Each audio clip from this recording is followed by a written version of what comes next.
Sunday School of Journalism has successfully completed 3 batches. Admissions for the 4th batch is in progress. Classes to start from December. For more details, please WhatsApp 7338824242 or email us at psj234@yahoo.com.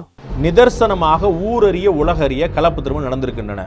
ஓடி போய் திருமணம் நடந்திருக்கிறது. அவர் விருப்பப்படி நடந்து கொண்டிருக்கிறது. அதை காலம் தீர்மானிக்கும். ஜாதியை ஒழிப்பேன் என்று சொல்லி கிளம்பினால் அது கற்பனை. ஹிந்தில வைக்கணும். அதை எந்த லாங்குவேஜ் வைக்கலாம்? இங்கிலீஷ்ல வைக்கலாம். இங்கிலீஷ்ல இருக்கு. மினிஸ்ட்ரி ஆஃப் டிஃபென்ஸ் இங்கிலீஷ்ல போய் வைங்க. இங்கிலீஷ்ல அப்ப எல்லாரும் போய் வைங்க.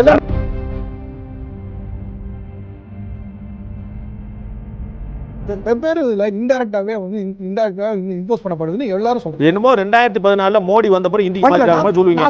தமிழ்நாட்டுடைய மத்திய அமைச்சர் இருந்தாங்க. ஆர் ஆசா இருந்தார்லங்க, டிஆர் பாலு இருந்தார்லங்க, சிதம்பரம் இருந்தார்லங்க, ஈவிகே செல்வன் இருந்தார்லங்க. எங்க போனாங்க? நான் சொல்றேன். எஸ். சு வெங்கடேசன் லெட்டர் போடுறாரு, மதுரை எம்பி. உடனே நாங்க இம்ப்ளிமெண்ட் பண்றோம்ன்றாங்க. போஸ்ட் ஆபீசர் தமிழ் இல்லன்றார். இம்ப்ளிமெண்ட் போஸ்ட் ஆபீசர் தமிழ் முன்னாடி மாத்தினாங்களா? சுதந்திரத்துல இருந்து மாத்தல. இன்னைக்கு தான் தூங்கி எந்திரிக்கிறீங்க. அதுக்கு எல்லாத்துக்கும் சம்மதிக்கிறது மத்திய அரசு. அப்ப நீங்க என்ன சொல்லணும்? பாஜக அரசு மாத்தி இருக்கு, காங்கிரஸ் அரசு மாத்தல அப்படி சொல்லணும். சொல்லுங்க. அப்படி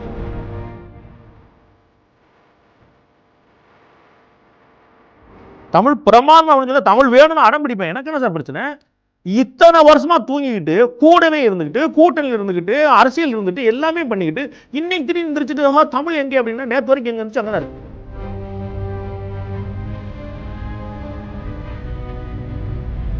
தமிழ்நாட்டில் இன்னைக்கு நம்ம ரேஷன் அரிசி இலவசமாக, அந்த ரேஷன் அரிசிக்கு தமிழ்நாடு அரசு எவ்வளவு காசு கொடுக்குது, மத்திய அரசு எவ்வளவு காசு கொடுக்கும்? தயவுசெய்து போய் கேளு. ஒரு அரிசி வந்து இன்னைக்கு இலவசமாக கொடுக்குறாங்கன்னா 5 ரூபா தமிழ்நாடு அரசு கொடுக்கும், 15 ரூபா மத்திய அரசு கொடுக்கும். அதுல நீங்க வந்து முதலமைச்சர் படத்தை போடுவீங்க, முன்னாள் முதலமைச்சர் அவங்க படத்தை போட்டு கொடுவீங்க. நீங்க அடுத்த ஆண்டுல இருந்து எல்லா மொழியும் நடக்குங்கிறது தான் தீர்ப்பு. அதான் லேட்டஸ்ட். அதுதான் சார் வளர்ச்சி. அதான் அது பிஜேபி செஞ்சு சொல்லுவீங்களா? நீங்க சொல்ல மாட்டீங்க. சொன்னா நீங்க சங்கி. இங்க ஓடக்கூடிய ட்ரெயின்ல ஹிந்தி பேரு, இங்க ஓடக்கூடிய திட்டத்துல 2014 இருந்து முன்னாடி இருந்து சார். அத சொல்லுங்க சார். நீங்க சார் 75 வருஷமா எங்க சார் போறீங்க? இந்திரா காந்தி ஆவாஸ்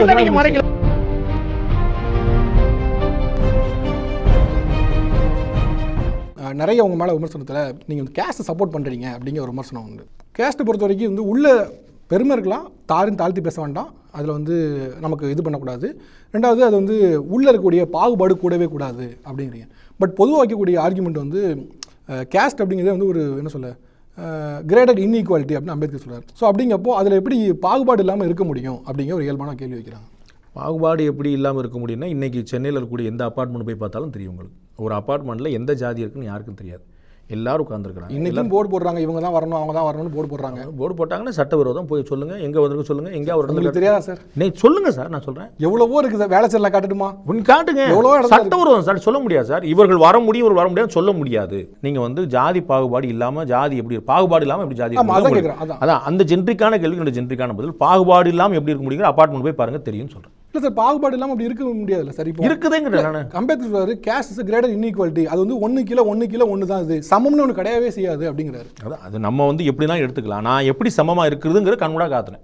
நான் உங்களுக்கு நீங்கள் இன்றைக்கி போய் அப்பார்ட்மெண்ட் பாருங்கள், எந்த அப்பார்ட்மெண்ட் இன்றைக்கி பஸ்ஸில் போய் பாருங்கள், இன்றைக்கி ட்ரெயினில் போய் பாருங்கள், இன்றைக்கி தியேட்டரில் போய் பாருங்கள். இங்கெல்லாம் ஈக்குவாலிட்டி இருக்குதா இல்லையான்னு சொல்லுங்கள் சார். இப்போ ஒன்றுமே இல்லை. இப்போ இன்னும் சில அப்பார்ட்மெண்ட்டை போய் வாங்க முடியாது. ஒரு ஃப்ளாட் இருந்தாலும் விட நீ யாருன்னு பார்த்து தான் கொடுக்குறேன், நீ யாரும் கேட்குறாங்க. அதெல்லாம் வந்து தப்பு. அப்போ அப்படி கேஸ்ட் நீங்கள் பெருமை பேசி பதில் வச்சுக்கிட்டே இருந்தோம் அப்படின்னா இது அதனால தானே வருது. இது இல்லை, அது அந்த நான் இவன் தான் உள்ள வரணும், இவன் தான் உள்ள வரக்கூடாதுங்கிறது எங்கே சொன்னாலும் தப்பு, யார் சொன்னாலும் இல்லை. அது எங்கேருந்து வருது? நான் இன்னாருன்னு நினைக்கும் போது தான் அது வருது. நான் இன்னாரு நினைக்கும் போது தான் நீ வரக்கூடாது அப்படின்னு வருது. நான் இன்னாருன்னு நினைக்காம இருக்கவே முடியாது.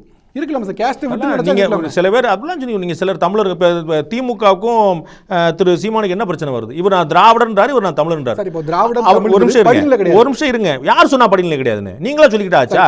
நீங்க தான் சொல்லி இருங்க சார். இவங்க வந்து இவங்க 2 பேர்ல யார் பெரிய ஆளுங்கிற சண்டையே கிடையாது. இவங்க அடையாளமே என்னங்கிறதா சண்டை. நான் திராவிடன் சொல்லு அவர் சொல்றாரு, நான் தமிழன் சொல்லு இவர் சொல்றாரு. இங்க மேல கீழே கிடையாது. அப்ப அடையாளம் பிரதானம், வழியே கிடையாது. நீங்க சொல்லிக்கிட்டே வேண்டிதான். இல்லை சார், அடையாளத்தை வந்து இப்போ எல்லாருக்கும் அடையாளம் இருக்குது. ஆணும் அடையாளம், பெண்ணும் அடையாளம், தமிழுங்க அடையாளம், இந்தியனும் அடையாளம். அடையாளம் பிரச்சனை இல்லை. இந்த அடையாளம் எதுவுமே தமிழ்கவும் கன்னடத்துக்கு கீழே ஆந்திரா மேலே அப்படி கிடையாது. ஆனால் கேஸ்ட் அப்படிங்கிறது ABCD அப்படின்னு வரிசை, அதுதான் இங்கே ப்ராப்ளம். தமிழ்னு சொல்றது ஹிந்தி கீழே கிடையாது, ஹிந்தி மேலே கிடையாது. அப்படிங்கப்போ எல்லாம் சமம். ஆனால் இது வந்து படிநிலை. நீங்கள் என்ன கற்பனை பண்ணுறீங்க? ஜாதிகளை ஒழிக்கணும்னு கற்பனை பண்ணுறீங்களா? ஒழிக்கணும் இல்லை, அந்த இதுக்கான நான் இன்னாரு நினைக்கக்கூடிய அந்த அதை தவிர்க்கவே முடியாது. தவிர்க்க முடியாதுன்னா எதுக்குன்னு அர்த்தம்? அது இருக்குதுன்னு நான் சொல்றேன், தவிர்க்க முடியாதுன்னு சொல்றேன். தவிர்க்க முடியாதுன்னா இப்ப தமிழ்நாட்டுல ஜாதி பேர் போட விட்டாங்க. அப்ப அது ஜாதி பேர் போட யார் விட்டாங்க? அதெல்லாம் ஓடிட்டே இருக்கு. 98% கிடையாது சார். அதனால ஜாதி பிரச்சனை இல்லையா? நீங்க தான் சொல்றீங்க ஜாதி பிரச்சனை இருக்குன்னு. நீங்க தான் சொல்றீங்க பெரியார் ஜாதி ஒழிச்சாரு. பெரியார் ஜாதி ஒழிச்சாரு, ஜாதி பேர் ஒழிச்சாரு. ஓரளவுக்கான மென்டாலிட்டி இங்க மாறி இருக்கா இல்லையா சார்? அப்ப நீங்க சந்தோஷம் தானே பண்ணுவீங்க. நீங்க சார் கோலப்படுறீங்க. ஆனா நீங்க ஒரு ஆர்குமெண்ட் வச்சீங்க, நமக்குள்ள நம்ம கேஸ்ட் வந்து நமக்குள்ள வச்சுக்கலாம், பாகுபாடு தான் பாட்டக்கூடாது அப்படின்னு. அதுதான் வைக்கிற என்ன தப்புன்னு சொல்லுங்க. ஸ்காலர் சொல்றதுல இருந்து எல்லாரும் சொல்றது என்ன அப்படின்னா, இதை வந்து உள்ளுக்குள்ள வச்சாலே அதுவே பாகுபாடு தான் அப்படிங்கிறாங்க. இருக்கும் பாகுபாடு வந்து நீ எந்த பேர்லையும் காட்டலாம். சரி, அவருடைய பெண் ரங்கராஜ் அப்படிங்கிற பேரு, இது ரெண்டு சேம் தான். அவருடைய பெண் கீழே மாண்டே கிடையாது, ரங்கராஜ் கிடையாது, ரங்கராஜ் கீழே அவருடைய கிடையாது. அப்படிங்கப்போ இது படிநிலை கிடையாது. ஆனால் வேற கேஸ்ட் அப்படிங்கிறது ABCD அப்படிங்கப்போ ஆட்டோமேட்டிக்கா மனசுக்குள்ள இருக்கு. மூணாவது. ஆமா சார், இதே போல நான் சொல்றேன். நான் சொன்ன பாண்டே சொன்ன பாயிண்ட் என்ன அப்படின்னா, ஜாதிகள் தவிர்க்க முடியாது, பாகுபாடு கூடாது. இதை நீங்கள் எவ்வளோ டிஸ்பியூட் பண்ணாலும் என்னுடைய பதில் தான். பட் ஆனால் ஸ்காலர்ஸ் வரைக்கும் அது பண்ணாதீங்க அப்படின்னு தானே சொல்கிறாங்க. பண்ணாதீங்க தானே சார் நானும் சொல்கிறேன். நீங்கள் கேஸ்ட் வச்சு பாகுபாடு கூடாது தானே சார் நானும் சொல்கிறேன். அவங்க கேஸ்டே கூடாதுங்க சார். அதை அழிக்க முடியாது சார். அது நீங்கள் சும்மா நம்ம ஒரு யூட்டோப்பியன் தாட்டில் அம்பேத்கரோட கனவே அதானே சார். சார் நீங்கள் போய் இன்னைக்கு தினத்தந்திலையும் ஹிந்துலையும் டைம்ஸ் ஆஃப் இந்தியாவில் போய் மணமாலை போய் பாருங்க சார். இருக்கு சார். என்ன சார் நீங்கள் கண்ணை மூடிட்டீங்க சார். அவங்க ஒரு மேரேஜ் இதுக்கு நினைக்கிறாங்க. ஆனால் நீங்கள் வந்து பெருமையாக வச்சுக்கலாம் அப்படிங்கும்போது தான் சொல்கிறாங்க. நீங்கள் வந்து உங்களுக்குள்ள பெருமையை வச்சுங்க, அடுத்தவங்க தாழ்த்தாதீங்க. அந்த பெருமைங்கிறது அவங்களுக்கு மற்றவங்களுக்கு இதுதானே. அது இல்லை சிறுமையாக வச்சுக்கன்னு சொல்லிடுவா. பாரதியோட வரியில நான் கோட் பண்ணுறேன் சார். தமிழ் மொழி போல் பழையதை எங்கும் காணும் சொல்ல, இனிதாவது எங்கும் காணும் சார். அப்படி பார்த்தா ஜாதி இல்லடி பாப்பான்னு சொல்றாங்க. ஆமா, அடுத்த வரி சொன்னார் என்ன சொல்லுங்க? குலம் முயற்சி தாழ்த்தல் சொல்லல் பாவம், குலம் தாழ்ச்சி உயர்ச்சி சொல்லல் பாவம். அதுதான் நான் சொல்றேன். நீதி உயர்ந்தமதி கல்வி. ஜாதி இல்லைன்றாரு அவர். முதல்ல இல்லை ஜாதியே கிடையாது, நீ குலம் தயாரிச்சு இல்லை ஜாதியே கிடையாதுங்கிறாரு. அதான் ஆசை, அதான் ஆசை. அதான் சார் நானும் உங்ககிட்ட கேட்டேன். நான் எனக்கும் அதான் ஆசை. நான் பாகுபாடு பார்க்காத நான் சொல்லிட்டு இருக்கேன். நீங்க சொல்றதா நான் சொல்றேன். நீங்க உள்ளுக்குள்ள வச்சுக்கீங்கிறீங்க, ஆனா பாகுபாடு பார்க்காதீங்க. அவரே கிடையாது, அப்படி ஒன்று கிடையவே செய்யுங்கிறாரு. உள்ள இருக்குதுன்னு எல்லாருக்கும் தெரியும். அதுதான் நானும் சொல்றேன். இருக்குதுன்னு நான் சொல்லிட்டு இருக்கேன். அது வந்து நம்ம இல்லை நம்ம சும்மா ஏமாத்திட்டு இருக்கிறோம். நீங்களே ஆமான்னு இருக்குது. இப்போ எவ்வளவோ இன்டர் காஸ்ட் மேரேஜ் பண்றாங்க, எவ்வளவோ நடந்துட்டு இருக்கு. அப்படிங்கப்போ நீங்க தான் 2 நிமிஷம் முன்னாடி நீங்க தான் தம்பி ஒரு நிமிஷம் கரெக்டா 60 செகண்ட் கொடுங்க. நீங்க தான் இந்த ஏரியாவில் உள்ள விட மாட்டாங்க. நீங்க தான் இன்டர் காஸ்ட் மேரேஜ் நிறைய நடக்குது. 60 செகண்ட் கேட்டேன் நான்.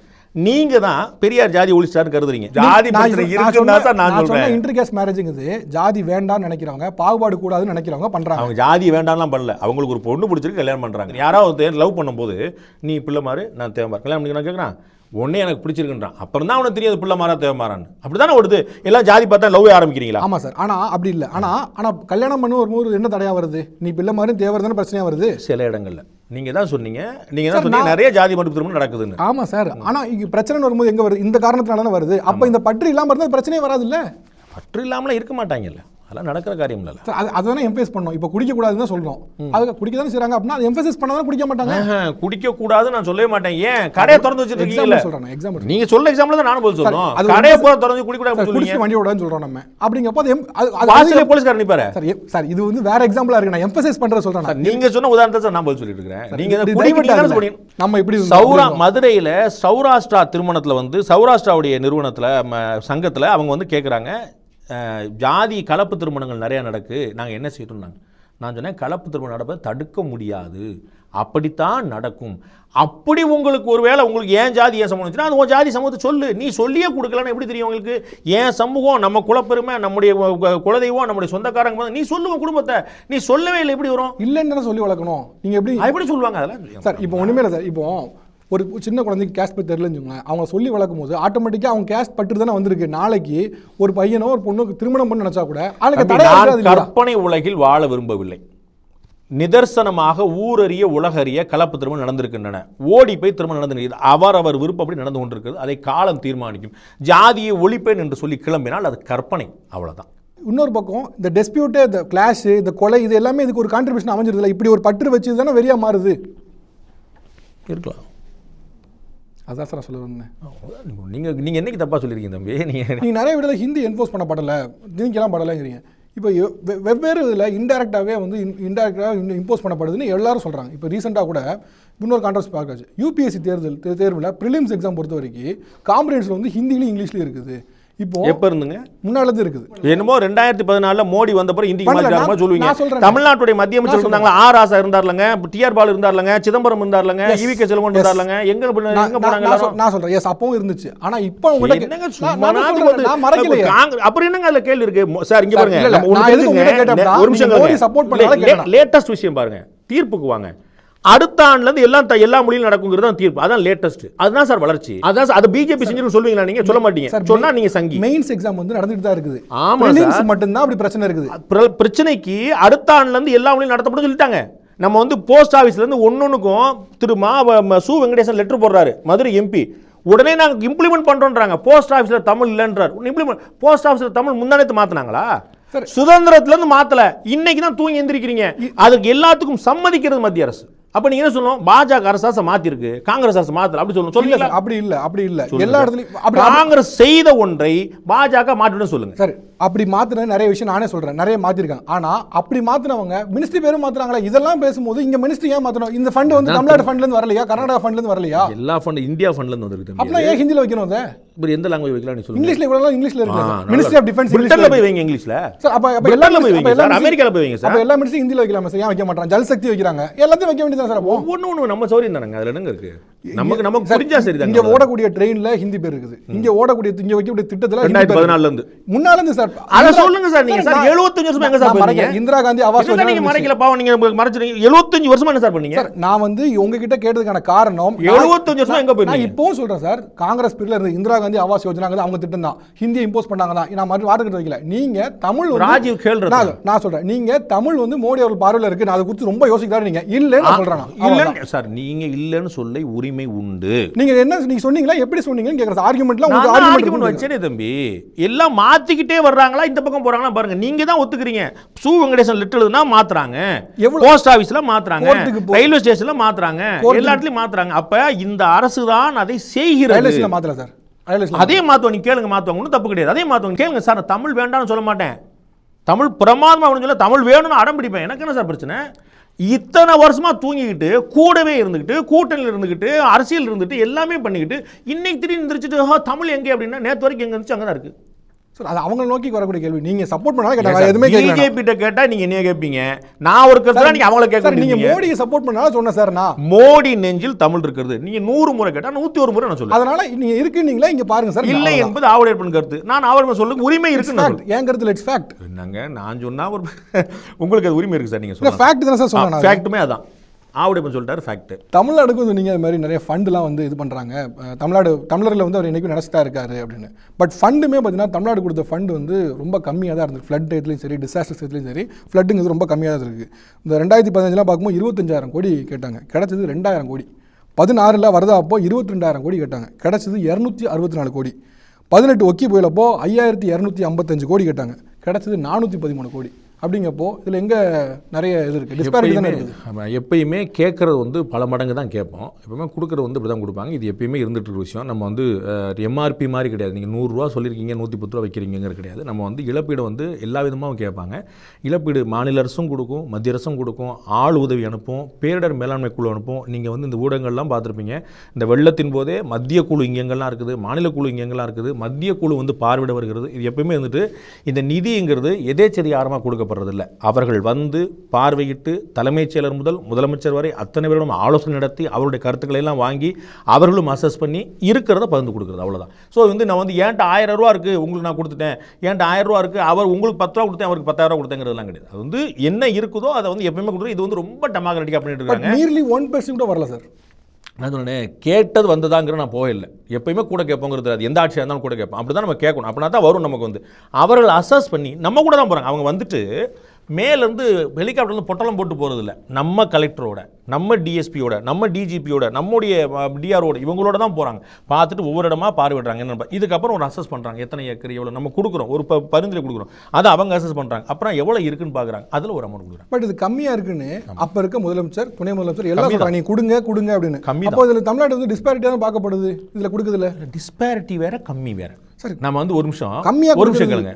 உங்கள் அம்மா வந்து உங்களுக்கு வந்து ஒரு வேளை தான் சாப்பாடு போட்டாங்க. அப்போ டிஸ்பேரிட்டின்னு எப்போ சொல்லணும்னா 10 வேளைக்கு சாப்பாடு இருந்து ஒரு வேளை தான் போட்டாங்கன்னா அப்படி சொல்லணும். அண்ணனுக்கு வந்து 3 வேளை சாப்பாடு போட்டு உங்களுக்கு போட்டாங்கன்னா அப்படி சொல்லணும். நமக்கு போட்டது ஒரு வேளை தான் சொல்றீங்க, நான் ஆமான்னு சொல்றேன். அது பத்தலன்ற ஆமான்றேன். டிஸ்பேரிட்டினா பாரபட்சம்.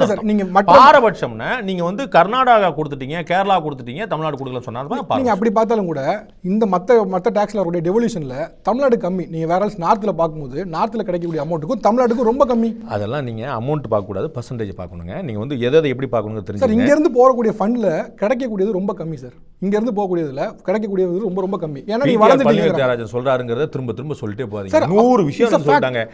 எல்லாமே it is a fact, it is a fact. நான் சொன்னா ஒபினியன், நீங்க சொன்ன எல்லா ஃபேக்ட்ஸ்னா தப்புனா நீ சொல்ல திருத்திர சார். நான் சீரியஸா ரொம்ப நல்ல வார்த்தை இவ்வளவு நேரத்துல இப்பதான் சொன்னீங்க. நான் சொல்றேன், தமிழ்நாட்டில் இன்னைக்கு நம்ம ரேஷன் அரிசி இலவசமாக கொடுக்குறோம். அந்த ரேஷன் அரிசிக்கு தமிழ்நாடு அரசு எவ்வளோ காசு கொடுக்குது, மத்திய அரசு எவ்வளோ காசு கொடுக்குது, தயவுசெய்து போய் கேளுங்க. ஒரு அரிசி வந்து இன்னைக்கு இலவசமாக கொடுக்குறாங்கன்னா 5 ரூபா தமிழ்நாடு அரசு கொடுக்குது, 15 ரூபா மத்திய அரசு கொடுக்குது. அதில் நீங்கள் வந்து முதலமைச்சர் படத்தை போட்டுருவீங்க, இன்னாள் முதலமைச்சர் முன்னாள் முதலமைச்சர் அவங்க படத்தை போட்டு கொடுவீங்க. நீங்கள் அதில் வந்து மோடி படத்தை போடுறது இல்லை. அப்படி பார்த்தா ஒரு நிமிஷம் இருங்க சார்.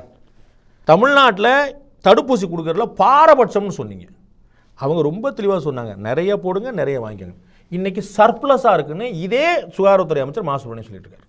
அவ்வளோதான், 1 பைசா செலவு இல்லை. நம்ம இன்னைக்கு வந்து 1 கோடி தடுப்பூசி போட்டிருந்தோம்னா 1 கோடியும் நம்முடைய காசு, மக்களுடைய வரி பணம். இங்கே டிஸ்பாரிட்டி எங்கே? அப்படி பார்த்தோம்னா பிரதமர் வீடு கட்டும் திட்டம்ல 30% ஸ்டேட் கவர்மெண்டோடது. பிரதமர் வீடு கட்டும் திட்டம் தான் இருக்குது. அதுக்காக நம்ம கொடுத்துருக்கோம். ஸ்டேட் கவர்மெண்ட் பேரே இல்லையா? 30% யார் திட்டம்? அவங்க கொடுங்க சார். 30% தமிழ்நாடு தான் கொடுக்குது. நீங்க வந்து அப்படி சொல்ல கூடாதுங்க. 70% மத்திய அரசு கொடுக்குது. கொடுக்குறாங்க சார். அப்போ 30%க்கான கான்ட்ரிபியூஷன் இங்க பிரதமர் வீடு கட்டும் திட்டம் தான இருக்குது. அப்ப ஸ்டேட் கவர்மெண்ட் கான்ட்ரிபியூஷன் எங்க இருக்குது? ஆமா, நீங்க கேளுங்க. நான் சொல்றேன், அங்க வந்து நான் முதலமைச்சர் படம் சொன்னனால சொன்னேன். இல்ல, நான் சொல்றேன் சார், நீங்க வக்காலத்து வாங்க சார். நான் சொல்றேன் சார், நான் சொல்றேன். அப்ப ஒண்ணு செய்வோம், பிரதமர் காப்பீட்டு திட்டம் போட்டு, பிரதமர் வீட்டு வசதி திட்டம் போட்டுருக்காங்களா, 70% மோடி படம் போடுங்க, 30% ஸ்டாலின் படம் போடுங்க, சந்தோஷமா போடுங்க. நான் ஏன் சார் போடக்கூடாதுன்னு சொல்ல போறேன். அதே மாதிரி ரேஷன் அரிசி உள்பட எங்கெங்கெல்லாம் மத்திய நிதி இருக்கிறதோ அங்கெங்கெல்லாம் அந்த ரேஷியோல போடுங்க. ரைட்.